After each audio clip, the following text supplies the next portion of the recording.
Hello everyone, welcome back to my channel. I hope आप सब बहुत अच्छे होंगे। तो आज की वीडियो में हम संस्कृत का लेसन प्लान डिस्कस करने वाले हैं। आज का जो हमारा टॉपिक है वो रहेगा काका पर, क्योंकि क्लास 6 का एक चैप्टर है। तो वीडियो में आगे बढ़ने से पहले मेरी आप लोगों से एक रिक्वेस्ट है, अगर आपने अभी तक हेमा ई लर्निंग पॉइंट को सब्सक्राइब नहीं किया है तो चैनल को सब्सक्राइब करके बेल आइकन ज़रूर प्रेस कर दीजिए, जिससे कि चैनल पर आने वाली वीडियोज़ की अपडेट आप तक पहुँचती रहे। और अगर आपको आज की वीडियो पसंद आए तो इस वीडियो को अपने फ्रेंड्स के साथ शेयर करके लाइक ज़रूर कर दीजिएगा। तो फिर चलते हैं, स्टार्ट करते हैं हमारा आज का लेसन प्लान। तो अगर हम किसी भी सब्जेक्ट का लेसन प्लान बना रहे हैं तो सबसे पहले तो हमें कुछ सामान्य जानकारी लिखनी होती है, जैसे कि आप किस डेट में आप कौन सी क्लास को पढ़ाने चाह रहे हो। इसके साथ ही साथ आपको अपना विषय, उपविषय और प्रकरण भी यहाँ पर मेंशन करना होता है। इसके साथ ही साथ आप कौन से कालांश में क्लास ले रहे हो, आपके कालांश की क्या अवधि है, वो भी यहाँ पर लिखी जाती है। तो टॉपिक अभी हम नहीं लिखेंगे, टॉपिक की जगह अभी हम ब्लैंक ही छोड़ेंगे। जब छात्र अध्यापिका छात्रों से प्रस्तावना प्रश्न पूछेगी उसके बाद अपने टॉपिक का अनाउंसमेंट करने के बाद ही प्रकरण लिखा जाता है, ठीक है।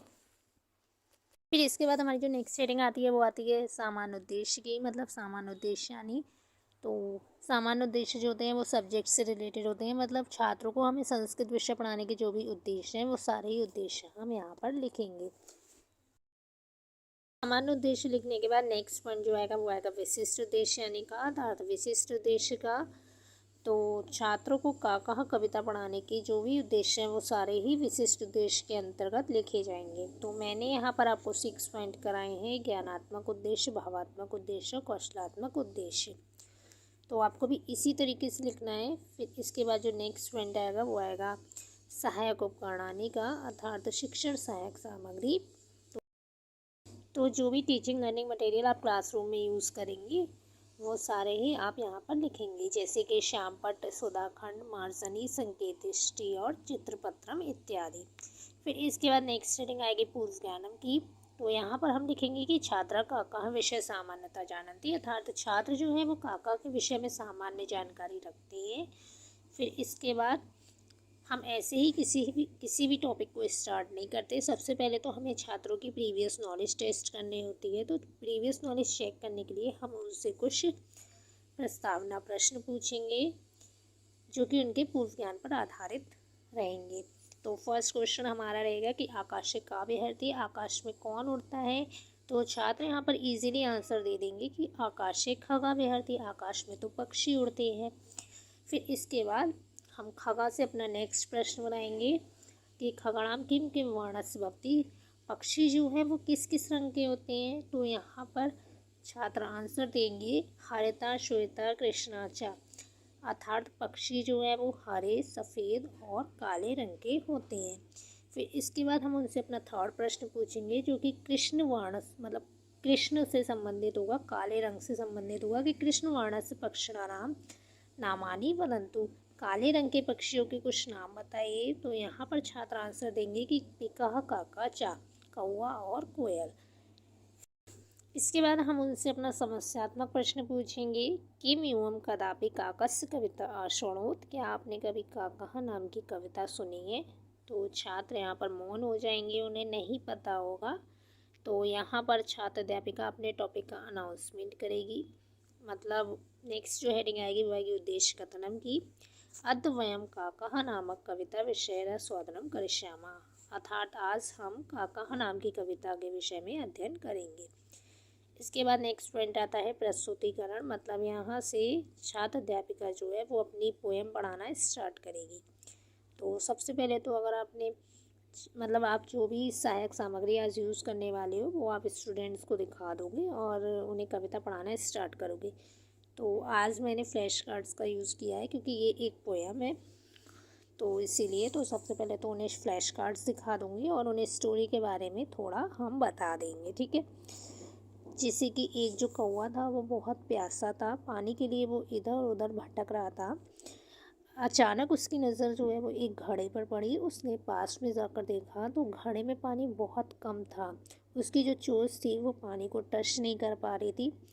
इसीलिए उसने अपनी बुद्धि का यूज़ किया और उसने पास रखे कंकड़ों को घड़े में डालना स्टार्ट कर दिया। तो जैसे जैसे वह कंकड़ डालता गया पानी जो है वो ऊपर आता गया और एक टाइम ऐसा आया कि पानी घड़े के कंठ तक आ गया और कौवे ने पानी पीकर अपनी प्यास को शांत किया। तो इस तरीके से बुद्धिपूर्वक यत्न करने से निश्चय ही हमें सफलता मिलती है। तो इस तरीके से फ्लैश कार्ड्स की सहायता से छात्र अध्यापिका छात्रों को कविता के बारे में थोड़ा बता देगी। फिर इसके बाद वह कविता का आदर्श वाचन करना स्टार्ट करेगी। तो नेक्स्ट जो हेडिंग आएगी वो आएगी आदर्श वाचनम की।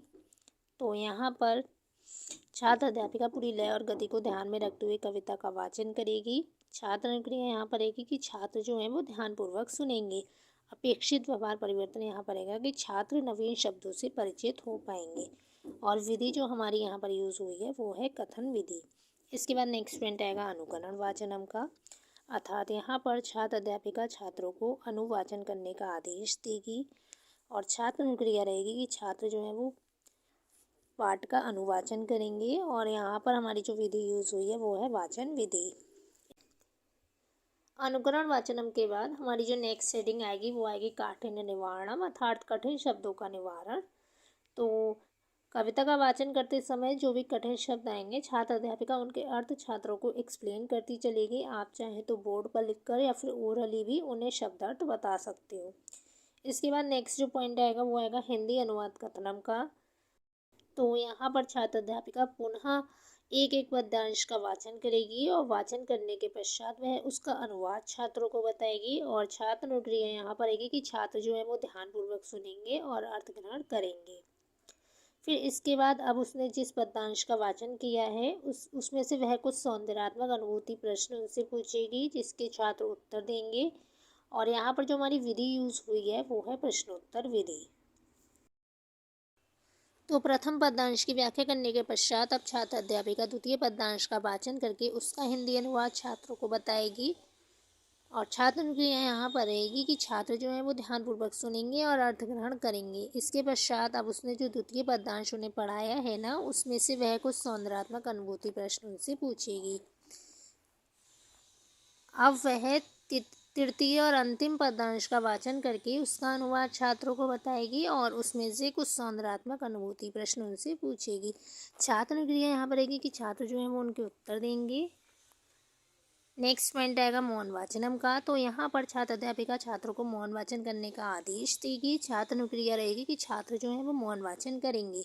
अपेक्षित व्यवहार परिवर्तन यहाँ पर रहेगा कि छात्रों की मौन वाचन करने की क्षमता का विकास होगा।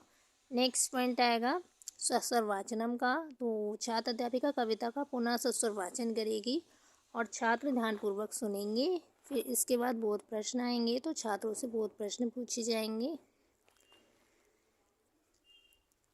इसके पश्चात नेक्स्ट पॉइंट आएगा श्यामपट्ट कार्य लेखनम निरीक्षणम कार्य। तो छात्र अध्यापिका छात्रों को श्यामपट्ट कार्य कराएगी और स्वयं वह उनका निरीक्षण करेगी। फिर इसके बाद पुनरावृत्ति प्रश्न आएंगे तो छात्रों को एग्जामिन करने के लिए उनसे कुछ प्रश्न पूछे जाएंगे। लास्ट हेडिंग आएगी होमवर्क या गृह कार्य की। तो यहाँ पर आज मैंने छात्रों को कुछ अनुवाद करने को दिए हैं। ये था हमारा आज का लेसन प्लान। आई होप आपके लिए वीडियो हेल्पफुल रही हो। तो प्लीज़ वीडियो को लाइक और शेयर करके चैनल को सब्सक्राइब करना बिल्कुल ना भूलें। मिलती हूँ आपसे नेक्स्ट वीडियो में। Thanks for watching.